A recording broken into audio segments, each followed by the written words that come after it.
Hello friends and welcome to the YouTube channel of Sri Swaminarayan Physiotherapy College, Ahmedabad. I am Kamal Zaiwala, MPT in Musculoskeletal and lecturer at Sri Swaminarayan Physiotherapy College, Ahmedabad.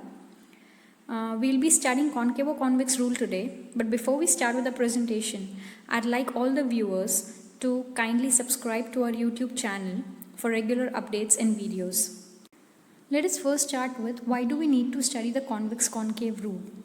Now, as we all know that whenever there is any restriction in the range of motion, we generally tend to give mobilization technique. Now, in that mobilization technique, what exactly should be the direction of the force of the glide that you are giving to a particular joint to improve that particular range of motion, we need to study the convex-concave rule. Once you understand this rule, you won't be having any difficulty to remember that which glide you should give in order to improve a particular range of motion. So, the convex-concave rule basically is to master the direction of mobilizing forces in the joint mobilization technique. Before proceeding with the convex-concave rule, let us first understand the difference between convex and concave surface. Now, take a ball and divide it into two halves. The one semicircle that you have, the outer surface of that semicircle is the convex surface, whereas the inner surface of that ball, that semicircle, is the concave surface. To remember the difference between convex and concave, maybe you remember as cave goes inside. So the inner surface is the concave surface and the outer one is the convex. Now we have to understand the difference between the rolling and the sliding motion. To understand the rolling motion, let us first take an example of a table and I roll a ball or I take a ball and send it across to the other end of the table on the surface. Now in this, different points on the ball will come in contact with the different points on the surface of the table. So that motion is known as a rolling motion. Okay, and the same way, when I take sliding motion, the example will be maybe take a box or maybe take a duster and send it across the table. Now you will know that only one base, that is the points on the base of the box, that will remain the same, but the points on the surface of the table will be changing continuously. So that motion is known as the sliding motion.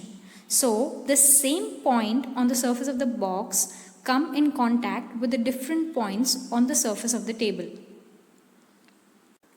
Another thing which is very important to know here is to know the structure of the articular surface in the joint to which you will be giving mobilization or for which we will be applying the convex-concave rule.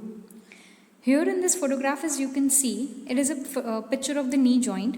Now in the knee joint, the articular surface of the femur is the convex surface, whereas if you see the articular surface of the tibia, it is concave in shape. So, you need to know that what are the shapes of the different surfaces that are there in the joint as well as which is the moving articular surface in the particular joint.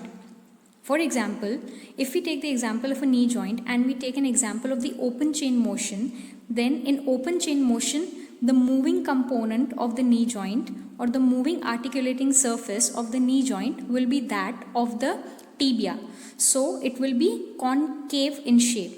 Whereas, if we take the same example of knee in squatting position, then in squatting, the moving articulating surface will be that of the femur, which will be convex in shape. So, in both the movements, the articular surfaces will be moving in different manner. Now, coming to the actual convex-concave rule. The convex-concave rule states that when the moving articulating surface is concave, the roll and the slide occur in the same direction of the movement, whereas if the moving articulating surface is convex, then in that case, the roll occurs in the same direction of the movement, whereas slide occurs in the opposite direction of the movement. To understand this, let us first take it component-wise. Taking the concave surface first. Now when the moving articulating surface is concave, which we can take as an example of knee joint in case of open chain movement. So the moving component here or the moving articulating surface here is that of tibia and the tibial surface here is concave. Now as you can see in the image here, when the tibia is moving from flexion to the extension motion, at that time the surface of the tibia, as you all can see, is sliding as well as it is rolling in the anterior direction during the extension, whereas during the flexion the surface of tibia is rolling as well as sliding in the posterior direction. That is, both the roll and the slide are occurring in the same direction that the tibia is going. Fine. So that is, when the moving articulating surface is concave, the roll and the slide, they occur in the same direction of the movement. So wherever the tibia will go, the roll and slide will occur in that similar direction. Now moving to the convex articulating surface. So when the moving articulating surface is convex, the roll will be occurring in the same direction of the movement, whereas the slide will be occurring in the opposite direction of the movement. So here on the left hand side, as you can see, there is an image of shoulder joint. Now in shoulder joint, that is the glenohumeral joint component, the humeral articulating surface is convex in shape. Now when the shoulder, as you can see here, goes into abduction, at that time what is happening? The articulating surface of the humerus, which is convex in shape, is rolling in the upward direction, that is the same direction in which the humerus is moving, and then the sliding is occurring in the downward direction, that is opposite to where the humerus is going. So whenever the moving articulating surface is convex, then at that time the roll will occur in the direction in which the bone is moving, whereas the sliding will occur in the opposite direction to the movement of the bone. This motion, my dear friends, is important to keep the articulating surface of the humerus in contact with the glenoid concave surface.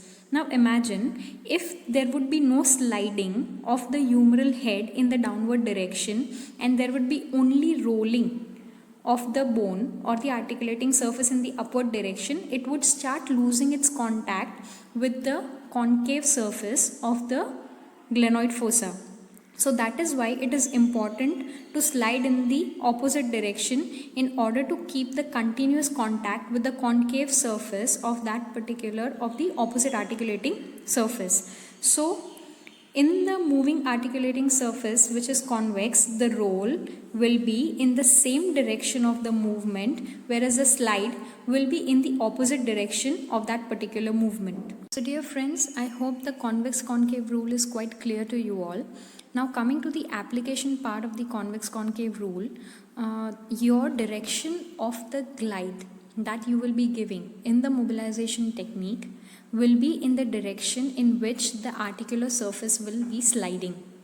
So, for example, in knee joint, if you want to improve the knee flexion range of motion, as you know that in knee flexion motion, the sliding of the tibial articulating surface in open chain will be in the posterior direction. So, your glide to improve the knee flexion range of motion is going to be in the posterior direction. Similarly, if we are talking about mobilizing a convex articulating surface, for example, mobilizing the humerus in case of improving the abduction range of motion in the shoulder joint, then in that case, we all know now that the surface, the convex surface of the humerus will be sliding in the downward direction. So, the direction of force of your glide will be in the inferior direction to improve the abduction range of motion in the shoulder joint. So remember, my dear friends, to improve the range, the direction of the gliding force should be in the direction of the slide.